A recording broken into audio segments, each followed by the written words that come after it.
Hello, faithful listener. It's Monday. It must be time for the Unofficial British Artists Top 20.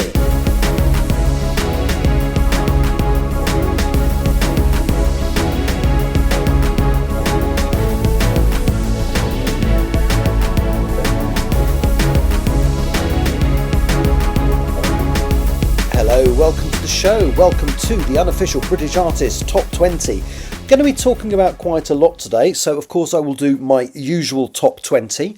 I'm going to talk about the way the chart, the UK British Top 40 and Top 100 are actually compiled, because I found out a few things recently that I don't like very much, so I'm going to talk about them. I'm going to give you my album review, which of course this week, if you listened last week, you'll know is Trying Times by James Blake, and I'm also going to talk about the death of the comic relief single. Yeah, it's all very cheerful. So let's leap right in with this week's Top 20. At number 20, Sienna Spiro's Maybe is a re-entry. Down 5 at number 19 is Nightingale Lane by RAYE. Up 1 at number 18 is Miles Smith and Niall Horan, Drive Safe, and Ewan McVicker's Share the House is down 2 places at number 17. Bebe Rexha and Faithless are up 2 with New Religion at 16, and at 15, up 2, Fleetwood Mac, Landslide. Down 3 at number 14 is Charlie XCX with Chains of Love, and we have a non-mover at number 13 for Sonny Fodera, DoD and Bascom with Think About Us. There's a further non-mover at number 12, Sienna Spiro, Die on This Hill, whereas RAYE's Where Is My Husband is down 2 at number 11. Here's your top 10. At number 10, non-mover for Olivia Dean with The Hardest Part. At number 9, it's Dave and Tems, Raindance, down 1 place. It's down 4 places for Harry Styles at number 8 with Ready Steady Go. We have a new entry for Sienna Spiro at number 7 with The Visitor. Olivia Dean is up 1 place to number 6 with Man I Need. Harry Styles is down 2 places to number 5 with Aperture. Olivia Dean, So Easy to Fall in Love, is up 2 places to number 4. Pink Pantheress is up 2 places to number 3 with Stateside. Harry Styles' American Girl is down 1 place to number 2, which means returning to number 1 is Sam Fender and Olivia Dean with Rein Me In, up 1 place. Bit of a disappointing chart this week, obviously not if you're Olivia Dean and Sam Fender for going back to none with Rein Me In. I mean, they knocked Harry Styles off the top of the charts again. So they were at the top, then Harry Styles came in, and now they've knocked him back off. So that's really, really good for them. That's quite amazing, actually. But the rest of the chart, it's a little bit dull, I'm not going to lie. You've got a lovely new entry by Sienna Spiro, The Visitor. She's got a good presence this week because Die on This Hill is still in the chart, and Maybe, a song that came in a couple of weeks ago and then dropped back out, has re-entered. So it's a very good week for Sienna Spiro. Not such a good week for Harry Styles. I suspect he was hoping that, his song American Girls would sit at the top of the charts for a while, but actually all 3 tracks that he had effectively dominating the top 4 last week have dropped down. So Aperture, that has been around for quite a long time, admittedly, has dropped back down, and Ready Steady Go has also dropped. I mean, he's still got 4 songs in the top 8, so he's not doing badly by any means. But yeah, I'm really pleased for Sam Fender and Olivia Dean. Pink Pantheress back up to number 3. I really would like to see that become, I don't think it'll ever become the official number 1, but I'd love it to become my number 1. We shall just see what happens. And yeah, so the rest of it's just a bit of a rehash. So RAYE's got 2 singles in there, Whereas My Husband has dropped 2, and Nightingale Lane, only on its 3rd week, is down at number 19 already. So, well, I don't know. I think that might come back in, because next week RAYE's new album, This Music May Contain Hope, comes out. Briefly more on that later, but I am really looking forward to that.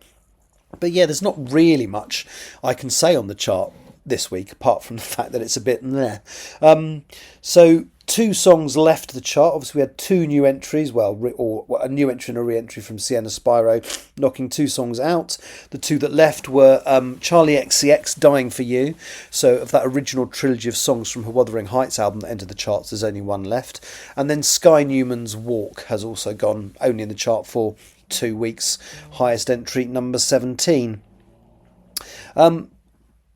Again, the top 10 is It's 6 out of 10 tracks are British, so that's quite good, but down 10% on last week when there was 7. The top 20, there's only another 2 tracks between the top 10 and the top 20, so there's only 8 out of the 20 songs in the top 20, with official top 20 obviously, that are British, so that's 40%, which is down 5% on last week, and the top 40 only has 15 out of the 40 songs are British, and again that's down 2.5% last week. And the bottom actual chart position for a British artist, from my chart, so my number 20 is number 52 in the official chart, which again is down 2 on last week. We still have a good strong British contingent, so there have been 12 number 1 or 12 weeks of charts so far this year, and 9 of them have had British artists at number 1, and only 3 international artists at number 1, so that's quite good, I suppose. Now though, I'm going to talk about an album that I've listened to this week, obviously by a British artist. Now, as you will know if you listened to last week's show, there was no obvious contender for which album I should listen to and review for this week, so instead I made a list of all the new release albums, not EPs, sorry, I mean that would be easier to listen to in terms of time, but I want a proper album, and I got a certain AI assistant to pick one at random. I ended up with Trying Times by James Blake. I listen to a lot of music now, but this has only been the case for the last 6 years or so. And the only thing of Blake's that has charted since I've been listening to the charts every week was the single History, which was a collaboration with Dave. It briefly charted in November last year and was only in the top 40 for 1 week, so I would literally only have listened to it once. I've been paying attention to the album chart for even less time, so it's safe to say, whilst this is James Blake's 7th studio album since his first in 2011, it is the first time I have properly listened to him. The album Trying Times is a fascinating experience. I have to admit that when I listened to the first track, Walkout Music, initially my heart sank. I was worried about having anything constructive to say about it. The falsetto with which he performs most of his lyrics surprised and indeed wrong-footed me. You can view the song as bleak or encouraging, I suppose, depending on your mindset when you listen to it. The opening lyric, "You're no good to anyone dead," is obviously about self-worth, but it's very repetitive. Nothing changes or grows in the song. It's quite a bleak start. But when I listen to these albums, I tend to listen first in the car just to get an overall feel of the thing. I experience, I don't make notes, I just let it wash over me. Future listens tend to be in front of a laptop with the lyrics up on the screen, and I simultaneously search the web for thoughts on the meaning of the individual songs. I usually listen to each song at least twice, and if I find myself drifting off or get interrupted, receive a text or a phone call, whatever, I do start the song again. I listened to Walkout Music several times, not because I kept drifting off, but because I kept getting interrupted. And by the time I'd listened to it 3 or 4 times, I actually really liked it. It really grew on me. Things continue in a somewhat bleak and reflective manner as the album continues. Next up is The Death of Love, which was written during the pandemic and seems to be about the loss of everything decent during that time, particularly love and empathy. Blake himself describes it as a death of affection under the weight of modern pressures. It's very good. And then I came to I Had a Dream, She Took My Hand, the 3rd track of the album, and it was during this song I totally fell under the spell of this collection of songs. It's about the fragility of longing, it's about finding love inside a dream but not in reality. It's sad and reflective and frankly mesmerising. The rest of the album continues in this vein. The songs are cerebral and thought out. Topics include the fact that good things don't just happen, you have to make them. Make something up. Does something that might seem impossible. It's a song about when language is too simple and crass to articulate feelings properly. A situation where language is of simply no use. Loss is something we all experience at some point in our lives. We never know how to talk about it. This is an amazing song, and there's a beautiful but bleak lyric in it. It's not fair when a car becomes a hearse. We never rehearsed for that. Other themes include the beauty of a relationship when nobody has anything to prove. There's even a song about how easy it is to fall from grace, which is believed to be referencing what has happened to Blake's former collaborator, Kanye West. The whole album is bleak and sad in places, but the last couple of tracks seem to show a glimmer of hope. Just a Little Higher, the final song, is very much about now. It talks about the modern trope of deliberate manipulation of minorities by politicians to seek division and stop people talking about what's really going on and what the other problems are. The song literally tells the listener to look just a little higher and see above the control that politicians are attempting to exert on us by willful misdirection. Not every album these days has a title track. This one does. Trying Times is also a song on the album, and it's a gorgeous ballad that includes the lyrics, I'm an eyesore, you're a sight for sore eyes, which I can personally relate to. It's an amazing listen. When I read that one of the tracks was a collaboration with rapper Dave, I automatically assumed I wouldn't like it, but it fits perfectly into this album, and Dave's lyrics explore similar themes to the rest of the songs, and it just works beautifully. I came into this assuming that it would not be for me and that I wouldn't like it. Boy, was I wrong. It's so good that it's a serious contender for being my favourite album so far this year. It's gentle and consistent, and given how smart some of the lyrics and themes are, surprisingly accessible. Every track flows effortlessly into the next one, and nothing feels out of place. I have a funny feeling that next time I'm near a record store, a vinyl copy will end up in my shopping bag. With a receipt, obviously. I'm not a thief. I'm genuinely pleased that this was the random pick and I got to listen to this album. And it won't happen every time. I won't do a random pick every time. There will be certain weeks where it's obvious which album I'm going to have to listen to if it's a big artist like, Ed Sheeran or Dua Lipa or RAYE the week after next or next week, whenever it is. Obviously that album will be the one I listen to and review, like Harry Styles. However, this week is another week where I don't really know any of the artists. So once again, I'm going to tell you what 4 albums are being released this week by British artists. This doesn't include EPs, unfortunately. And then I will get my personal assistant, whose name I will mask again so it doesn't set yours off if you've got the same one, to pick one at random. So album number 1 is Ideas Above My Station by Danny Mellin. Album number 2 is Good Intentions by Ego LMA. Album number 3 is Sticky Little Pictures by a band amazingly called Girl Group. And the third album is Paradises by Ladytron. So, hey, here is pick a random number between 1 and 4. And say it. It's displayed it on the screen. It's number 2. Didn't actually say it out loud for some reason today.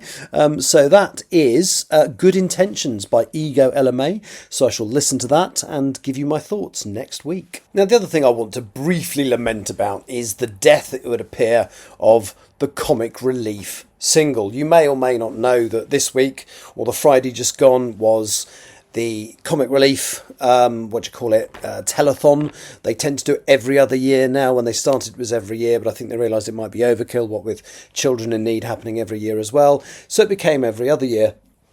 And there's been a bit of a tradition of humorous singles, or sometimes serious singles, but, released to make money for Comic Relief.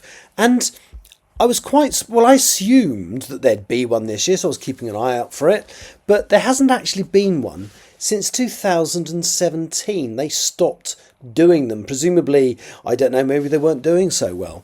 But that's such a shame because, some of them are silly. So the very, very first Comic Relief single wasn't actually to aid a telethon. It was actually a stage show.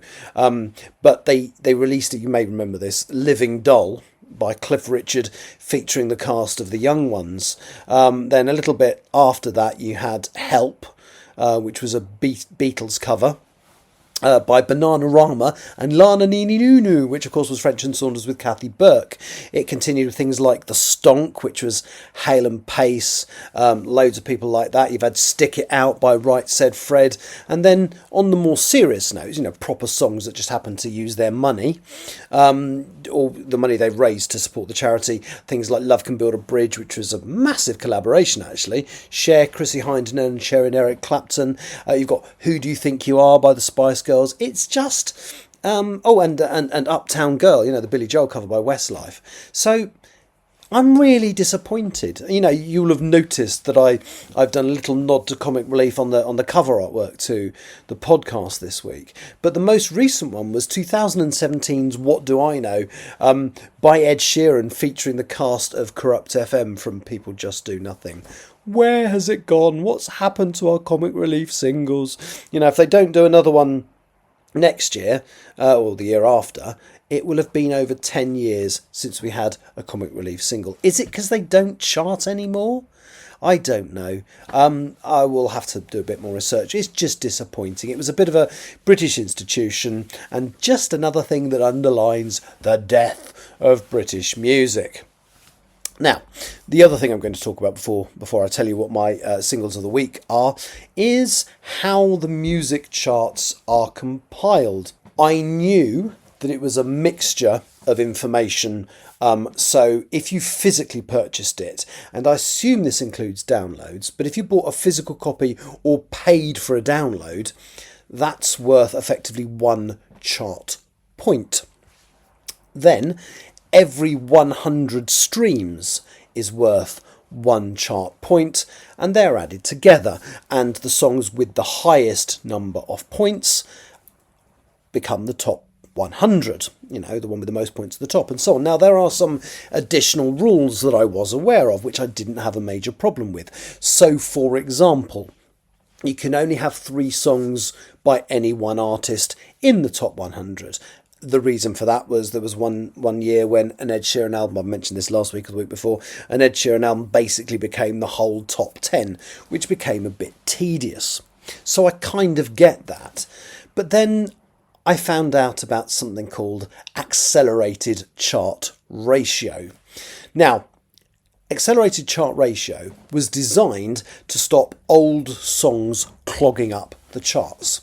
So what happens is, once a song has been in the chart for 10 weeks, if it has shown 3 weeks of zero growth or a decline in streams and sales, or streams, it goes into what they call accelerated chart ratio, which means instead of every 100 plays on streaming to get you 1 chart point, it goes down to 200.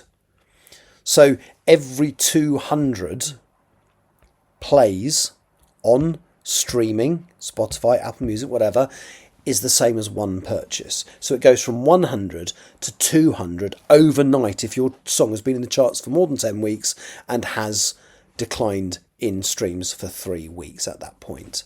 So effectively it gets 9 weeks of grace where it doesn't get played with. And that feels a little bit dodgy for me.